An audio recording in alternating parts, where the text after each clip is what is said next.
Bonjour, la capsule aujourd'hui, les méthodes de programmation agiles.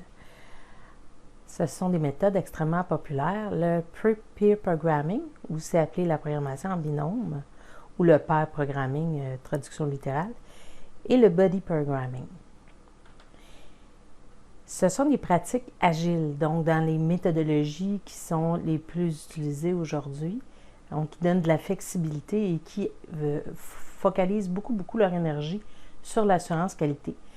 Donner un produit le plus fini possible, le plus rapidement possible. C'est sûr que la pandémie a changé des choses. Donc, dans la dernière année, les gens qui faisaient beaucoup de pair programming, de body programming, l'ont fait autrement, surtout le pair programming. Mais c'est beaucoup plus facile à faire quand on connaît la personne avec laquelle on travaille. Donc, ça demande un certain ajustement là, quand c'est fait à distance. Le principe du body programming, c'est que périodiquement, donc le plus fréquemment, c'est à la fin de la journée, mais ça pourrait être aussi à la fin de la semaine ou lorsqu'on a fini une certaine partie du travail qu'on avait à faire. Chaque membre de l'équipe fait vérifier son code par quelqu'un d'autre.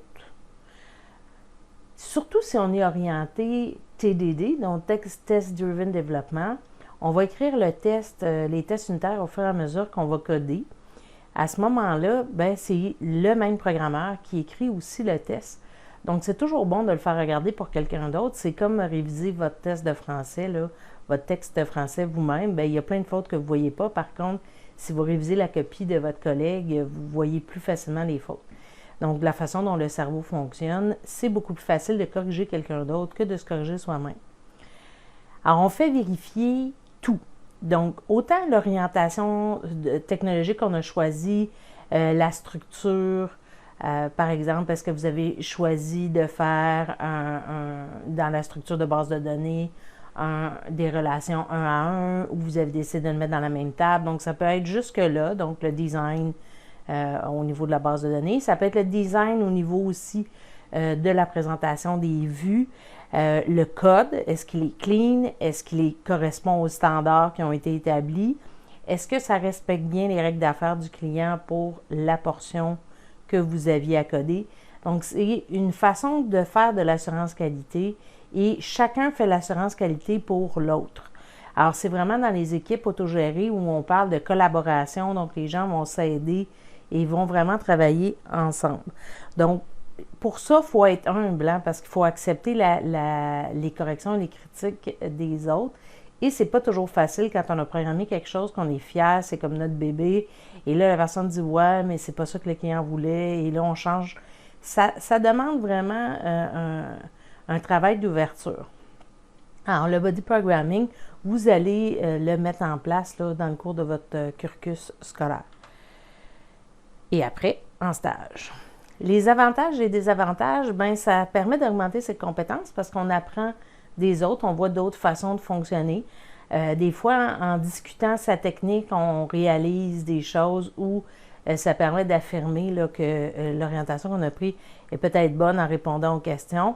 Ça augmente la connaissance de l'application parce que l'autre personne qui révise connaît maintenant la partie de code que vous avez faite. Donc, si vous n'êtes pas là et qu'il y a de la maintenance à faire, c'est toujours beaucoup plus facile quand on connaît le code ici. Parce qu'il n'y a rien de pire qu'un programmeur qui dit « Ouais, c'est pas moi qui ai fait ce côté-là, je ne sais pas trop comment le corriger, donc on va attendre que l'autre revienne de vacances dans 3-4 semaines. » C'est jamais intéressant. Ça améliore la qualité du code. Évidemment, si c'est bien fait, il faut que le body programming soit fait avec bonne volonté et vraiment s'assurer de suivre les standards. Ça suscite le remue-ménage, le brainstorming, parce qu'évidemment, quand on discute pourquoi tu as pris cette orientation-là plus qu'une autre, là, la personne défend son point, ça peut vraiment faire évoluer le produit. Par contre, ça peut créer des frictions. Comme on disait tantôt, les critiques doivent être constructives, donc il faut les faire correctement là, quand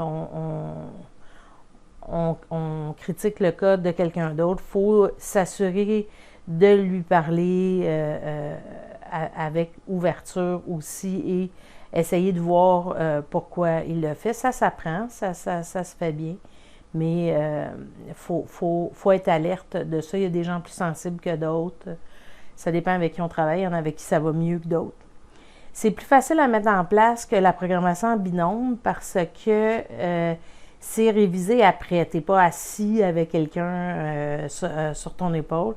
Donc, c'est un bon passage là, au départ, le body programming, avant d'arriver à la programmation en équipe. Vraiment, le pair programming, là, ça pourrait être une étape pour arriver là. Donc, vous avez cette petite vidéo-là sur le body programming. Écoutez, elle est dans le bloc-notes de classe. C'est vraiment intéressant. C'est fait par des équipes de développement connues. On en a localement là, plusieurs entreprises avec lesquelles on travaille pour mettre les étudiants en stage. Donc, ils prennent des stagiaires qui utilisent le body programming et le pair programming.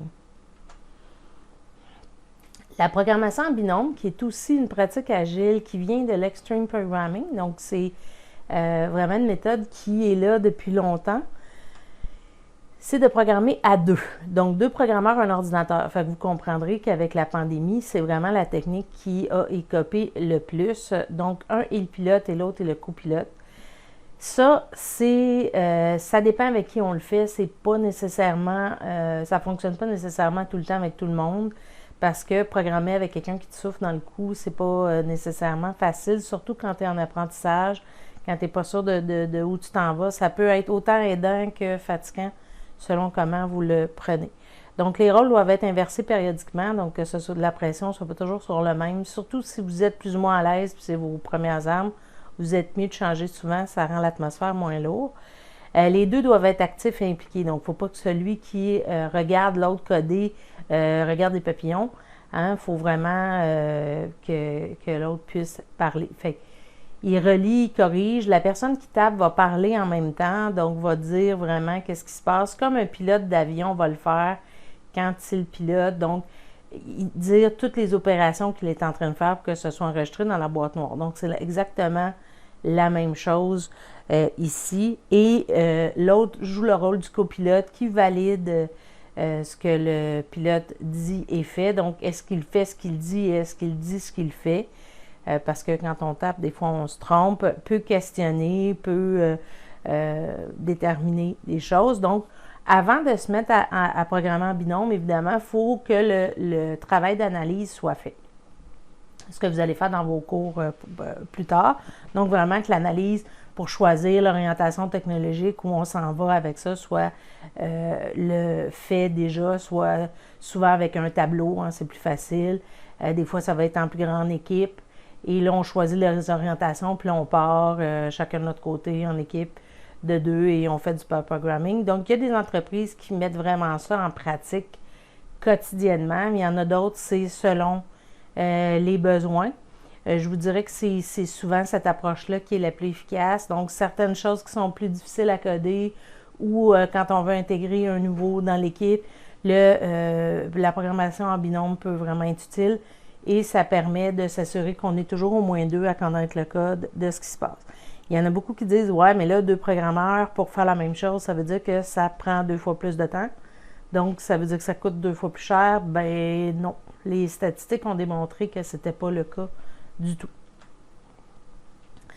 Alors, l'avantage, donc, on augmente ses compétences, on apprend des autres aussi. Même chose que pour le body programming. Ça augmente la connaissance de l'application et ça, vraiment beaucoup. Donc, il y a moins d'erreurs et on est plus efficace. Ça améliore la qualité du code si c'est bien fait, autant que le body programming, sinon plus. Ça suscite le remue-ménage parce que là, on est assis ensemble. Donc, encore plus que le body programming qui relie le code après. Ça augmente très peu le coût si c'est bien fait. Okay? Donc, on parle de 15%. Par contre, au niveau du résultat par rapport aux erreurs, c'est beaucoup plus efficace. Donc, on a une réduction souvent au niveau des bugs. Ça peut toujours créer des questions, des frictions, ça c'est sûr. Le copilote peut regarder les papillons, donc pas être très efficace. Et le pilote peut rester silencieux, ça c'est vraiment pas efficace non plus. Parce que l'autre doit lire, mais il doit deviner ce que l'autre veut faire. Alors l'idée, c'est vraiment de s'assurer qu'il programme ce qu'il est censé programmer. Alors, ça demande cet élément-là, mais ça prend un peu de pratique. Donc, il faut y aller tranquillement à petite dose. C'est pas fait pour tout le monde. Faut accepter que tout n'est pas comme on veut. Puis ça, c'est pas toujours facile. Il faut être ouvert à la critique. Ça non plus, c'est pas facile.